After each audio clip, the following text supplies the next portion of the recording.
Hello everyone, welcome in English Grammar Tuition. Today we are going to learn direct and indirect all rules. Today we are going to learn the all rules of direct and indirect. आज इस video में हम जो सीखने वाले हैं वो हैं डायरेक्ट एंड इनडायरेक्ट के ऑल रूल्स, जिसमें नरेशन के वो रूल्स हम स्टडी करेंगे जिससे नरेशन को अच्छी तरह से स्टडी किया जाता है, जिस रूल्स के मुताबिक नरेशन होती है। डायरेक्ट को इनडायरेक्ट में किस तरह तब्दील किया जाता है, हम वो सारे के सारे रूल्स इस वीडियो में स्टडी करेंगे। तो चलिए देखते हैं। सबसे पहले हम जो रूल नंबर 1 है वो स्टडी करते हैं। रूल नंबर 1 ये है कि देखें, if the reporting speech is in present tense और future tense, the tense of reported speech will not be changed. अब देखेंगे ये इसमें दो चीज़ों को आप समझें कि एक जो नरेशन होती है उसमें जो वाला सेंटेंस होता है, ये वाला जो हिस्सा होता है, हम इसको रिपोर्टिंग स्पीच कहते हैं। ये मैंने पिछली वीडियो में बताया था, और इस हिस्से को हम रिपोर्टेड स्पीच कहते हैं। तो ये हिस्सा रिपोर्टिंग स्पीच है और ये वाला हिस्सा रिपोर्टेड स्पीच है। ये रिपोर्टेड स्पीच है और ये रिपोर्टिंग स्पीच है। पहले तो ये आपको याद करना पड़ेगा। अब देखेंगे यहाँ पे जो रूल लिखा हुआ है वो रूल ये है कि if the reporting speech is in present tense, ये देखेंगे ये अगर रिपोर्टिंग स्पीच प्रेजेंट टेंस में होगा या फ्यूचर टेंस में होगा, the tense of reported speech will not be change. तो क्या होगा कि हम जो रिपोर्टेड स्पीच का टेंस है वो तब्दील नहीं करेंगे। अगर ये वाला पहला वाला हिस्सा, कामा वाला हिस्सा, रिपोर्टिंग स्पीच हम इसको कहते हैं, ये अगर प्रेजेंट टेंस या फ्यूचर टेंस में होगा तो रिपोर्टेड स्पीच वाला हिस्सा, मतलब कि ये हिस्सा, इस हिस्से का टेंस तब्दील नहीं होगा। मतलब कि इससे मिसाल उसकी क्या है, उसकी मिसाल ये है कि देखें, he says to me, comma, inverted comma begin, I do not like them, full stop, inverted comma over. देखें कि ये जो हिस्सा है रिपोर्टिंग स्पीच वाला, ये प्रेजेंट टेंस में है। इस वजह से, क्योंकि ये प्रेजेंट टेंस में है, इस वजह से हम ये रिपोर्टेड स्पीच वाला टेंस तब्दील नहीं करेंगे। चलो देखते हैं किस तरह। He says to me that he does not like them. अब देखेंगे ये ही सेज यहाँ पे लगा हुआ है, ये प्रेजेंट टेंस है, प्रेजेंट है, इसलिए हम ये वाला जो हिस्सा है रिपोर्टेड स्पीच वाला टेंस भी तब्दील नहीं करेंगे। ऊपर जो रूल लिखा हुआ है उसको हम फॉलो करेंगे। किस चीज को हम फॉलो कर रहे हैं? ऊपर वाले रूल को। किस तरह? यहाँ पे प्रेजेंट टेंस होगा या फ्यूचर टेंस होगा, किस हिस्से में प्रेजेंट टेंस होगा या फ्यूचर टेंस होगा, तो हम रिपोर्टेड स्पीच का टेंस हम तब्दील नहीं करेंगे, वो इस हिस्से में। अगर इस हिस्से में हमें प्रेजेंट टेंस या फ्यूचर टेंस मिल रहा है तो हम इस दूसरे वाले हिस्से का टेंस तब्दील नहीं करेंगे। तो ये रूल नंबर 1 है। आगे चल के देखते हैं कि रूल नंबर 2 क्या है। देखें, रूल नंबर 2 ये है कि if the reporting speech is in past tense, the tense of reported speech will be changed। अब देखेंगे पिछले रूल में हम ये पढ़ के आए थे कि रिपोर्टिंग स्पीच का अगर टेंस प्रेजेंट टेंस या फ्यूचर टेंस में है तो रिपोर्टेड स्पीच का टेंस तब्दील नहीं होगा। मगर इसमें यह है कि रिपोर्टेड स्पीच का ये टेंस तब्दील कर रहा है। उसकी वजह यह है कि कह रहा है कि अगर पास्ट टेंस में रिपोर्टिंग स्पीच का टेंस होगा तो हम रिपोर्टेड स्पीच का टेंस तब्दील करेंगे। किस तरह? मिसाल के तौर पे, अगर रिपोर्टिंग स्पीच, ये रिपोर्टिंग स्पीच है, ये वाला हिस्सा रिपोर्टिंग स्पीच का टेंस पास्ट टेंस में है तो हम रिपोर्टेड स्पीच का टेंस तब्दील करेंगे। किस तरह करेंगे? अब देखेंगे यहाँ पे ही सेड, ये पास्ट टेंस में है, he said that, he said I am feeling सिक, ये सेंटेंस है एक्चुअल। इसको हम किस तरह तब्दील करते हैं नरेशन में, ये देखें, he said that he was feeling सिक। अब देखेंगे ये सेम ही रहेगा, ही सेड, यहाँ पे दैट लग जाएगी। उसके बाद हम यहाँ देखें आई एम फीलिंग सिक था, इसको हमने तब्दील कर दिया, एम को वाज में तब्दील कर दिया, कि मतलब कि टेंस तब्दील कर दिया। क्यों हमने टेंस तब्दील किया? इस वजह से कि ये एक रूल है कि अगर रिपोर्टिंग स्पीच वाला हिस्सा पास्ट टेंस में होगा, रिपोर्टिंग स्पीच वाला हिस्सा पास्ट टेंस में होगा तो रिपोर्टेड स्पीच का टेंस हम तब्दील करते हैं। ठीक है ना? ये एक रूल नंबर 2 है। ये भी आपको याद रखना है कि अगर ये पास्ट टेंस में होगा एक हिस्सा तो दूसरे हिस्से का टेंस, जो दूसरा हिस्सा है वो उसका टेंस तब्दील होगा। इसको रिपोर्टिंग स्पीच कहते हैं और इसको रिपोर्टेड स्पीच कहते हैं। रूल नंबर 3 देखें। रूल नंबर 3 ये है कि if the reported speech is in past perfect tense or past perfect continuous tense, then the tense of reported speech will be remain same. इसका मतलब यह है कि अगर रिपोर्टेड स्पीच का टेंस, रिपोर्टेड स्पीच आपको पता है किस हिस्से को हम कहते हैं, रिपोर्टेड स्पीच हम इस हिस्से को कहते हैं, ये जो डबल कामा वाले लगे हुए हैं ना, ये रिपोर्टेड स्पीच है। अगर ये रिपोर्टेड स्पीच हमें पास्ट परफेक्ट टेंस में मिल रहा है या पास्ट परफेक्ट कंटिन्यूअस टेंस में मिल रहा है, तो ये दोनों टेंस सेम ही रहेंगे, इस टेंस की कोई भी तब्दीली नहीं होगी। मिसाल के तौर पे यहाँ पे मैंने ये सेंटेंस लिखा है, he said comma inverted comma begin I had won the game full stop inverted comma over. देखें, he said that he had won the game. अब यहाँ पे जो हेड है लगी हुई है ये सेम ही रहेगी। इस रूल का मतलब यह है कि यहाँ पे पास्ट परफेक्ट कंटिन्यूअस टेंस और पास्ट परफेक्ट टेंस दोनों सेम ही रहेंगे, इसमें इन टेंसेस में कोई भी तब्दीली नहीं आएगी, एक पास्ट परफेक्ट कंटिन्यूअस में और दूसरा पास्ट परफेक्ट में, ये भी रूल है। ठीक है, आगे चलते हैं, देखेंगे रूल नंबर 4 क्या है। इफ द रिपोर्टेड स्पीच, देखें कि if the reported speech relates to some general और habitual information then it will be remain same. अगर रिपोर्टेड स्पीच कोई हैबिचुअल बात कर रहा है या जनरल इंफॉर्मेशन दे रहा है या यूनिवर्सल इंफॉर्मेशन दे रहा है, तो हम वो भी उसका ना टेंस तब्दील करते हैं, ना उस सेंटेंस को तब्दील करते हैं, ना उसका मतलब कि उसका टेंस तब्दील नहीं होगा, वो सेंटेंस एज सेम रहेगा। कैसे? मिसाल के तौर पे यहाँ पे मैंने लिखा है he said man is मॉर्टल।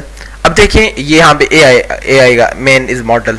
He said man is मॉर्टल, इसका इस तरह होगा ही सेड दैट मैन इज मॉर्टल। यहाँ पे ये जो मैन इज मॉर्टल है ये सेम रहेगा। तो ये यूनिवर्सल या हैबिचुअल जो भी इंफॉर्मेशन होती है, जो भी सेंटेंसेस होते हैं इस तरह के, वो सेम ही रहते हैं। तो इस रूल का मतलब यह है, ये रूल्स आपको ज़हनशीन करने हैं अच्छी तरह से, ताकि आपको जो है जब ये डायरेक्ट और इनडायरेक्ट करें आप, तो आपको कोई भी किसी किस्म की गलती ना हो आपसे। देखते हैं आगे, रूल्स रिलेटिंग टू प्रोनाउंस। अभी इसके बाद हम जो पढ़ेंगे वो रूल्स होंगे प्रोनाउंस के हवाले से, कि डायरेक्शन में, डायरेक्ट इनडायरेक्ट में प्रोनाउंस किस तरह चेंज होते हैं। तो थोड़ा सा देखते हैं प्रोनाउंस की changing of rules of pronouns. देखें यहाँ पे जो रूल नंबर 1 है प्रोनाउंस का, उसे देखें। Rule number 1, pronouns of first person. जो फर्स्ट पर्सन प्रोनाउन होते हैं वो आपको मैं बता रहा हूँ वो कौन से होते हैं। I, me, my, mine, we, our, us, ours, myself, ourself, ये फर्स्ट पर्सन प्रोनाउन है। In the reported speech are changed according to the subject of the reporting speech. यहाँ पे एक रूल है, इस रूल को समझें। मैं आपको बता रहा हूँ, ये कह रहा है, ये रूल कह रहा है कि अगर रिपोर्टेड स्पीच में, कौन से हिस्से में, रिपोर्टेड स्पीच में, ये रिपोर्टेड स्पीच ये वाला हिस्सा है, इस हिस्से की बात हो रही है। कह रहा है कि अगर रिपोर्टेड स्पीच में इस हिस्से में अगर फर्स्ट पर्सन प्रोनाउन आते हैं, आई आ जाता है, मी आ जाता है, वी आ जाता है, या अस आ जाता है, या माइन आ जाता है, या माई आ जाता है, तो वो किस से तब्दील होंगे? यहाँ पे आई लिखा हुआ है, वो आई, ये जो फर्स्ट पर्सन प्रोनाउन है वो रिपोर्टिंग स्पीच के सब्जेक्ट के साथ तब्दील हो जाएंगे, रिपोर्टिंग स्पीच के सब्जेक्ट के साथ। अब देखेंगे ये जो आई है वो, इसको हम किस तरह तब्दील करेंगे? आई को लेके जाएंगे ही के साथ। किसके साथ तब्दील करेंगे? ही के साथ। इस रूल का मतलब यह है कि फर्स्ट पर्सन प्रोनाउन जो होते हैं वो किसके साथ तब्दील होते हैं? रिपोर्टिंग स्पीच के सब्जेक्ट के साथ। किस तरह? मैंने यहाँ पे मिसालें लिखी हैं, देखें। He said comma inverted comma begin I am late full stop inverted comma over. ये देखें, ही सेड दैट। अब देखें कि मैंने यहाँ पे आई लिखा था, आई को हम तब्दील कर रहे हैं ही के साथ, तो यहाँ पे ही आ जाएगा। He said that he was late. तो मतलब कि फर्स्ट पर्सन प्रोनाउन किसके साथ तब्दील होता है? रिपोर्टिंग स्पीच के सब्जेक्ट के साथ। First person pronoun reporting speech के सब्जेक्ट के साथ तब्दील हो जाता है। ठीक है, दूसरा सेंटेंस देखते हैं। He said comma inverted comma begin my brother brought me a gift. अब देखेंगे my brother brought me a gift, यहाँ पे माय लगा हुआ है। आपको पता है कि माय कौन सा प्रोनाउन है? ये फर्स्ट पर्सन प्रोनाउन है। तो इसको तब्दील किस तरह करेंगे? ही सेड दैट, माय को ये फर्स्ट पर्सन प्रोनाउन सब्जेक्ट के साथ तब्दील हो जाएगा, माय को लेके जाएंगे ही के साथ। ही का पॉजिटिव केस क्या है? हिज। ही माय का पॉजिटिव, ही का पॉजिटिव केस क्या है, हिज, यहाँ पे माय पॉजिटिव केस इस्तेमाल किया गया है तो हम भी ही का पॉजिटिव केस ही उठाएंगे। किस तरह, ही said that his brother had brought him, यहाँ पे मी जो है ये मी भी फर्स्ट पर्सन प्रोनाउन है, इसको हम तब्दील करेंगे ही के साथ, तो यहाँ पे हिम आ जाएगा। He said that his brother had brought him a gift, तो ये इस तरह फर्स्ट पर्सन प्रोनाउन इस तरह तब्दील होगा। देखते हैं rule number 2 of pronouns. Rule number 2 of pronouns ये है कि सेकंड पर्सन प्रोनाउन के बारे में बात कर रहा है। ये सेकंड पर्सन प्रोनाउन किस तरह तब्दील होगा अगर ये सेकंड पर्सन प्रोनाउन आ जाए कि देखें कि pronouns of second person you, your, yours, yourself. अभी देखेंगे सेकंड पर्सन प्रोनाउन में सिर्फ एक ही प्रोनाउन है, वो कौन सा है, वो यू है, you, you, your, you, yourself या your. In the reporting speech are changed to the object of the reporting speech, to the object of the reporting speech। अब देखेंगे जो ये सेकंड पर्सन प्रोनाउन है वो हमेशा किसके साथ तब्दील होता है, वो हमेशा ऑब्जेक्ट के साथ तब्दील होता है। अब देखेंगे फर्स्ट पर्सन प्रोनाउन हम पिछली स्लाइड में किसके साथ तब्दील कर रहे थे, फर्स्ट पर्सन प्रोनाउन वो हम सब्जेक्ट के साथ तब्दील कर रहे थे, मगर यहाँ पे जो सेकंड पर्सन प्रोनाउन है हम वो ऑब्जेक्ट के साथ तब्दील करेंगे। किसके ऑब्जेक्ट के साथ, रिपोर्टिंग स्पीच के ऑब्जेक्ट के साथ। यहाँ पे मैंने इसको अंडरलाइन किया है, रिपोर्टिंग स्पीच के ऑब्जेक्ट के साथ। रिपोर्टिंग स्पीच का ऑब्जेक्ट देम है। अब देखेंगे he said to them, comma, inverted comma, begin, you are a fool, you are a fool, full stop, inverted comma, over. अब देखेंगे यू यहाँ पे सेकंड पर्सन है, तो मैंने आपको बताया कि ये सेकंड पर्सन किसके साथ तब्दील होगा, ऑब्जेक्ट के साथ, तो यू इस ऑब्जेक्ट के साथ तब्दील हो जाएगा। ये देम थर्ड पर्सन प्रोनाउन है, तो यू यहाँ पे एज ए सब्जेक्ट है, तो देम का सब्जेक्ट क्या होगा, सब्जेक्टिव केस कौन सा होगा, देम का सब्जेक्टिव केस दे होगा। तो इस तरह हम इस तरह तब्दील करेंगे। He said to me that they were fool, तो यू को हमने किस में तब्दील कर दिया, दे में तब्दील कर दिया। तो ये चेंजिंग आपको ज़हन में रखनी है कि सेकंड पर्सन प्रोनाउन हमेशा ऑब्जेक्ट के साथ तब्दील होता है। तो ये था रूल नंबर 2। अब आगे देखते हैं कि रूल नंबर 3 में क्या है।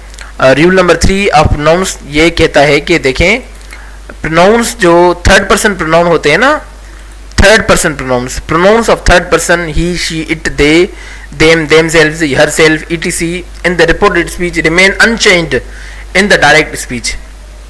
अब देखें कि जो थर्ड पर्सन प्रोनाउन होते हैं ना, ये रूल कह रहा है कि वो हमेशा अनचेंज होते हैं।